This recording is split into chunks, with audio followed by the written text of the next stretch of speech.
Hello everyone. तो कैसी चल रही है आपकी तैयारी? देखो, परीक्षा जो है ना लगातार पास आ रही है।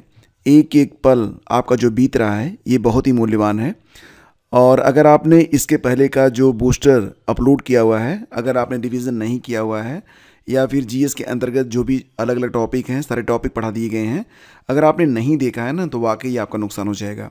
उसको आप जाके अभी देख लीजिए।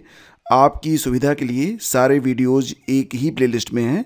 प्लेलिस्ट का लिंक आपको डिस्क्रिप्शन में दिया गया है। तो जिन लोगों ने बूस्टर 11 को कंप्लीट किया है उन लोगों से भी, और जो लोग कंप्लीट नहीं किए हैं उन लोगों से भी मैं यहाँ पर एक प्रश्न करने वाला हूँ कि कोल्ड सीप क्या होता है। इसे हमने बूस्टर 11 में कंप्लीट किया था। देखते हैं कि कितने लोग जानते हैं कोल्ड सीप के बारे में। और अगर आपने बूस्टर 11 कंप्लीट नहीं किया है तो इस वीडियो को देखने के बाद बूस्टर 11 को कंप्लीट ज़रूर कर लीजिएगा। आज हम लोग क्या पढ़ेंगे? आज हम लोग पढ़ेंगे बूस्टर 12 को, और साथ ही साथ कोल्ड सीप क्या है। अगर आप जानना चाहते हैं तो वीडियो को अंत तक देखिए। अंत में मैं आपको बता दूंगा इस प्रश्न का उत्तर क्या है, ठीक है? लेकिन 11 को कंप्लीट कर लीजिएगा। चलिए, सबसे पहले तो एक बहुत ही इंपॉर्टेंट टॉपिक है और अंतर्राष्ट्रीय सीमा रेखा। हालांकि ये बूस्टर 11 में था, लेकिन आपका यहाँ पर रिवीजन करवा देते हैं क्योंकि यहाँ से प्रश्न एग्जाम में बनते हैं। कई बार आपके प्रश्न गलत हो जाते हैं। ऐसे प्रश्नों को गलत नहीं करना है किसी भी कीमत पर, क्योंकि ये सरल प्रश्न होते हैं। यहाँ पर गलती करेंगे सिलेक्शन से ही बाहर हो जाएंगे, साफ बोलता हूँ, ठीक है? थोड़ा सा कड़वा लगेगा लेकिन मैं जो है वो स्पष्ट बोलूँगा। तो मैकमोहन रेखा जो होती है, मैकमोहन रेखा, ये भारत और चीन के बीच में है, रट लेना। रेडक्लिफ रेखा ये भारत और पाकिस्तान के बीच में है, जबकि 38वीं समांतर रेखा जो है यह उत्तरी कोरिया और दक्षिणी कोरिया के मध्य में है। यानी कि उत्तरी कोरिया और दक्षिणी कोरिया की सीमा रेखा होती है 38वीं समांतर रेखा। मैनीगाट रेखा ये जर्मनी और फ्रांस के बीच में है, जर्मनी और फ्रांस की सीमा रेखा है मैनीगाट रेखा। और 49वीं समांतर रेखा यह अमेरिका और कनाडा की सीमा रेखा है, ठीक है? इसके अलावा एक और रेखा है मेन रहीम रेखा। मेन रहीम या मेनर रहीम क्या पढ़ेंगे आप? तो मेन रहीम रेखा यह रूस और फिनलैंड के बीच में है। डूरन रेखा पाकिस्तान और अफगानिस्तान के बीच में है। तो मुझे पूरा भरोसा है आपको सारी बातें याद रही होंगी, लेकिन फिर भी रिवीजन इज रिवीजन, तो रिवीजन तो करना पड़ेगा ना। चलिए शुरू करते हैं आज का अब बूस्टर 12।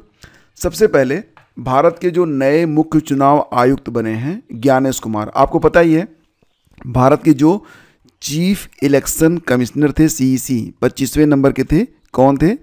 राजीव कुमार। वो रिटायर हो चुके हैं और अब राजीव कुमार की जगह पर हमारे जो 26वें मुख्य चुनाव आयुक्त चीफ इलेक्शन कमिश्नर बन गए हैं, इनका नाम है ज्ञानेश कुमार।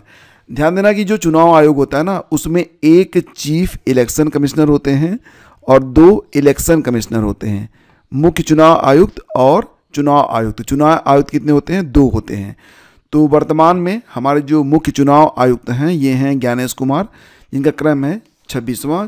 19 फरवरी 2025 से ये भारत के नए मुख्य चुनाव आयुक्त बने हैं, सीसी बने हैं। जबकि जो निर्वाचन आयुक्त हैं 2, उनके नाम हैं, पहले हैं डॉक्टर सुखबीर सिंह संधू, दूसरे हैं डॉक्टर विवेक जोशी, ठीक है?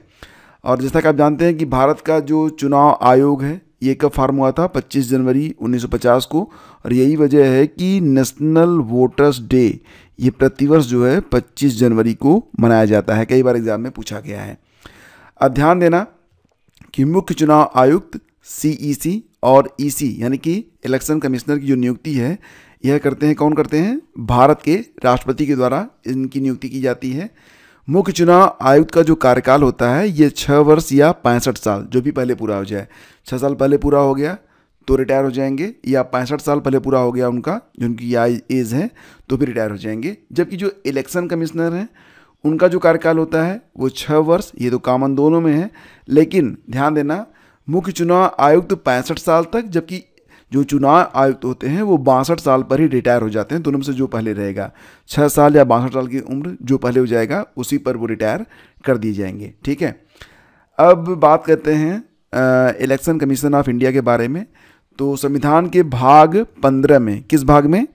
जी हाँ, भाग 15 में अनुच्छेद 324 से लेकर 329 के बीच में आपको इलेक्शन कमीशन ऑफ इंडिया का वर्णन मिलेगा। किस किस अनुच्छेद में? अनुच्छेद 324 से लेकर 329 तक भाग 15 में। ठीक है, हाल ही में इलेक्शन कमीशन ने कुछ ऐप भी लॉन्च किए हैं और इन ऐप के बारे में भी अक्सर एग्ज़ाम में पूछा जाता है। तो सक्षम ऐप, गरुड़ ऐप, एक है cVIGIL app, CIVIGIL cVIGIL app, encore software, know your candidate app, इसके अलावा मिथ्स VS रियलिटी और सुविधा पोर्टल। ये सारी चीज़ें जो हैं इलेक्शन कमीशन ऑफ इंडिया के द्वारा जारी की गई हैं। ठीक है, ध्यान देना कि चुनाव आयोग ने राष्ट्रीय दिव्यांग आइकन घोषित किया है शीतल देवी को। ये एक आर्चरी स्पेशलिस्ट हैं। शीतल देवी ये पैरों से जो है ना धनुष चलाती हैं और वाकई मैं इनकी बहुत तारीफ़ करता हूँ, बहुत इज्जत भी करता हूँ। राष्ट्रीय आइकन के तौर पर चुने गए हैं सचिन तेंदुलकर और राजकुमार राव, जाने माने अभिनेता। इनकी एक मूवी है, देख लेना कभी मौका मिल जाए तो, शादी में ज़रूर आना। अच्छी मूवी है और कुछ मैसेज भी देती है, यानी कि समाज में, घर में, बाहर भी अगर रुतबे में कमी आ रही है ना, तो कैसे एक अच्छी नौकरी आपके रुतबे को बढ़ा देती है। बड़ा अच्छा मैसेज देती है। और यूथ आइकन आयुष्मान खुराना को घोषित किया गया है। कुछ नई नियुक्तियाँ की गई हैं, यहाँ से भी एग्जाम में प्रश्न बन सकते हैं, तो एक बार का रिवीजन कर लेते हैं। जैसे कि नेशनल हल्दी बोर्ड का गठन किया गया है, नेशनल हल्दी बोर्ड बनाया गया है। हल्दी बोर्ड के बारे में आपको पता ही है, बजट में इसकी घोषणा की गई थी। और ये कहाँ पर होगा, तो तेलंगाना में होगा। एक निज़ामाबाद नामक स्थान है, वहीं पर होगा। और इसके जो पहले अध्यक्ष बने हैं उनका नाम है पल्ले गंगा रेड्डी। पल्ले गंगा रेड्डी यह राष्ट्रीय हल्दी बोर्ड के अध्यक्ष बनाए गए हैं। तो पहले अध्यक्ष हैं पल्ले गंगा रेड्डी, तो इम्पॉर्टेंट है। अगला है इंडियन पुलिस फाउंडेशन, जो गठित किया गया है, इंडियन पुलिस फाउंडेशन। इसके अध्यक्ष बनाए गए हैं OP सिंह। परमाणु ऊर्जा आयोग के अध्यक्ष हैं अजीत कुमार मोहंती। एसोचैम के अध्यक्ष कौन हैं, संजय नायर हैं और एसोचैम का हेडक्वार्टर नई दिल्ली में है।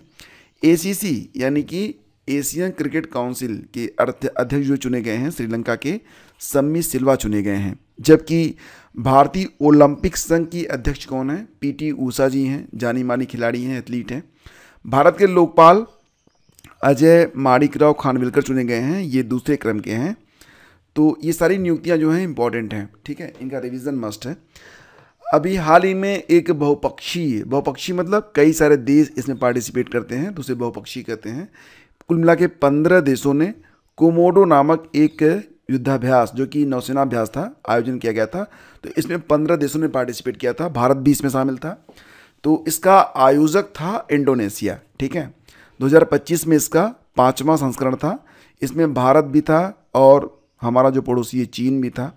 इसके अलावा रूस और अमेरिका भी थे। मतलब आप देख रहे हैं ना, भारत चीन परस्पर विरोधी लगभग, रूस और अमेरिका परस्पर विरोधी लगभग, सभी लोग शामिल थे कोमोडो में, इंडोनेशिया में।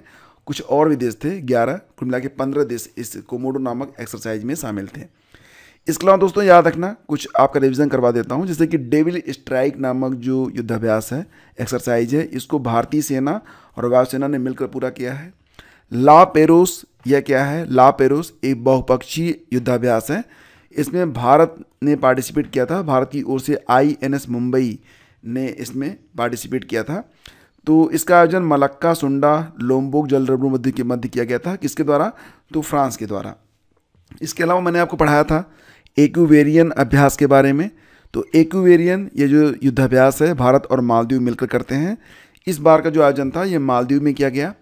ट्रोपेक्स 25 नामक जो युद्धाभ्यास है, इसमें भारत की तीनों सेनाएं, भारतीय सेना, भारतीय वायुसेना और भारतीय तटरक्षक बल इसमें शामिल रहे। यह ट्रोपेक्स 25 का आयोजन हिंद महासागर में किया गया। दक्षिण में चरणों को धोता सागर का सम्राट है, मतलब हिंद महासागर। साइक्लोन नामक जो अभ्यास होता है, ये भारत और मिस्र यानी कि इजिप्ट मिलकर करते हैं। इस बार का आयोजन राजस्थान में किया गया था। और एक है विंग्ड राइडर्स नामक जो युद्धाभ्यास है, ये भारतीय सेना और वायुसेना मिलकर करती है। कहाँ पर, पूर्वी कमान में। ठीक है, तो इतनी बातें आपको याद में आ गई होंगी, ये सारी चीज़ें इंपॉर्टेंट हैं। इसके बाद ध्यान देना, देश का पहला जो बायो बैंक बना है। अब बायो बैंक ये क्या है, देखो बायो बैंक का मतलब हो गया ना, जो लुप्त प्राय जानवर हैं, जो जानवर लुप्त हो रहे हैं, तो उनकी कोशिकाओं को और ऊतकों को यहाँ पर संरक्षित किया जा रहा है कि आगे जब साइंस डेवलप करेगा तो हो सकता है कि हम उनको फिर से बना सकें। तो इसके लिए बायो बैंक बनाया गया है। कहाँ पर, तो पश्चिम बंगाल के दार्जिलिंग जू में। दार्जिलिंग जू का एक दूसरा नाम भी है Padmaja Naidu Himalayan zoological park, इसी को कहते हैं दार्जिलिंग जू। और ध्यान देना कि इसे फ्रोज़न जू भी कहेंगे, ठीक है। इसी प्रकार से जो भारत का पहला डायबिटीज़ बायो बैंक बना था, यह चेन्नई में बना था। इसे ICMR और MDRF ने मिलकर बनाया था, MDRF, ठीक है, मद्रास डायबिटीज़ रिसर्च फाउंडेशन के द्वारा, और ICMR मतलब Indian council of medical research के द्वारा बनाया गया था, स्थापित किया गया था भारत के पहले डायबिटीज़ बायो बैंक को। कहाँ पर? तो चेन्नई में। तो भारत का पहला हार्ट फेलियर बायो बैंक ये केरला में स्थापित किया गया है, ठीक है। अब बाफ्टा फिल्म अवार्ड को देख लेते हैं। हाल ही में बाफ्टा फिल्म अवार्ड 2025 की घोषणा की गई है। इसमें जो बेस्ट फिल्म चुनी गई है ये है कॉन्क्लेव, ठीक है। तो बाफ्टा का आयोजन रॉयल फेस्टिवल हॉल लंदन में किया गया और बेस्ट फिल्म चुनी गई है कॉन्क्लेव। इसमें बेस्ट एक्टर का अवार्ड गया है द ब्रूटलिस्ट मूवी के लिए एड्रिन ब्रोडे को। ब्रॉडी पढ़ेंगे, एड्राइन ब्रॉडी क्या पढ़ेंगे भाई, पता नहीं, चलो पढ़ लेना आप, मैं तो पढ़ूंगा इसे एड्रिन ब्रॉडी, ठीक है। बेस्ट एक्ट्रेस का अवार्ड गया है किसको? मिकी मेडिसन को गया है, एनोरा फिल्म है। और बेस्ट डायरेक्टर चुने गए हैं यही द ब्रूटलिस्ट मूवी के लिए ब्रैडी कार्बेट, ठीक है। अब ध्यान देना यहाँ पर कि जो बेस्ट एक्टर और बेस्ट डायरेक्टर हैं ये गोल्डन ग्लोब अवार्ड में भी कॉमन रहे थे, बाकी थोड़ा सा चेंज हुआ है। तो हम रिवीजन कर लेते हैं गोल्डन ग्लोब अवार्ड का भी, ताकि चीज़ें हमें याद रहें, ठीक है। तो ध्यान देना यहाँ पर आउटस्टैंडिंग ब्रिटिश फिल्म चुनी गई है कॉन्क्लेव। तो कॉन्क्लेव मूवी देख लेना एक आध बार अगर मौका मिल जाए। चीज़ों को जब देखा करो ना तो उसे याद किया करो कि इसे कौन कौन से अवार्ड मिले हैं, जो चीज़ मैं देख रहा हूँ क्यों देख रहा हूँ, तो थोड़ा सा चीज़ें जो है दिमाग में बनी रहेंगी। अपने आसपास की चीज़ों से ना अपने आप को कनेक्ट करना, और जो करंट अफेयर इतिहास है उससे भी चीज़ों को कनेक्ट करना सीख जाओगे तो चीज़ें आपको लंबे समय तक याद रहेंगी। गोल्डन ग्लोब अवार्ड 2025 में इसका 82वां एडिशन था, और जबकि आपका ये जो बाफ्टा अवार्ड था ये 5वां एडिशन था। तो दोनों आप थोड़ा सा याद रखना कि ये 5वां एडिशन था 2025 में, और ये गोल्डन ग्लोब अवार्ड का ये 82वां एडिशन था। और ये जो गोल्डन ग्लोब अवार्ड होता है ये फिल्म और टीवी इंडस्ट्री की उत्कृष्ट उपलब्धियों के लिए दिया जाता है। कहाँ पर? तो कैलिफोर्निया में, बेवर्ली हिल्स में। तो बेस्ट मोशन पिक्चर चुना गया था द ब्रूटलिस्ट को, ठीक है, जबकि बाफ्टा अवार्ड में कॉन्क्लेव मूवी को चुना गया है बेस्ट मूवी, यहाँ पर द ब्रूटलिस्ट को। बेस्ट मोशन एक्टर का अवार्ड गया है एड्रिन ब्रॉडी को द ब्रूटलिस्ट के लिए, ये कॉमन है। बेस्ट डायरेक्टर चुने गए हैं ब्रॉडी कार्बेट द ब्रूटलिस्ट के लिए, ये भी कॉमन है। तो best motion actor, best director, ये दोनों चीज़ें कॉमन हैं आपके बाफ्टा अवार्ड की तरह गोल्डन ग्लोब अवार्ड में भी। जबकि बेस्ट एक्ट्रेस का अवार्ड किसको गया है? फर्नांडा टोरेस को गया है। I am still here movie है, तो आई एम स्टिल हियर नामक जो मूवी है उसके लिए फर्नांडा टोरेस को बेस्ट एक्ट्रेस चुना गया है। अभी हाल ही में अंतर्राष्ट्रीय बाल कैंसर दिवस यानी कि इंटरनेशनल चाइल्डहुड कैंसर डे ये 15 फरवरी को मनाया गया। वर्ल्ड कैंसर डे कब होता है? ये 4 फरवरी को होता है, जबकि वर्ल्ड लंग कैंसर डे होता है 1 अगस्त को, और नेशनल कैंसर अवेयरनेस डे 7 नवंबर को होता है। तो उम्मीद करता हूँ कि यहाँ पर बहुत सारी चीज़ें आपको जानने को मिली होंगी। आज का यह बूस्टर डोज नंबर 12 था। और अब शुरू में मैंने आपसे एक प्रश्न किया था। प्रश्न क्या था कि कोल्ड शिप क्या है? तो बस एक लाइन का उत्तर है, चीन के द्वारा दक्षिण चीन सागर में 2000 मीटर यानी कि 2 किलोमीटर की गहराई में निर्माणाधीन एक स्पेस स्टेशन है जिसको चीन ने नाम दिया है कोल्ड शिप। तो ये क्या है? समुद्र में 2 किलोमीटर नीचे चीन के द्वारा बनाया जा रहा एक स्पेस स्टेशन है जिसको नाम दिया गया है कोल्ड शिप, ठीक है। तो दोस्तों उम्मीद करता हूँ कि ये सेशन आपको पसंद आया होगा। लाइक और शेयर कर दीजिएगा। शीघ्र मिलते हैं आपसे एक नए वीडियो में, तब तक के लिए आगे दीजिए नमस्कार, जय हिंद।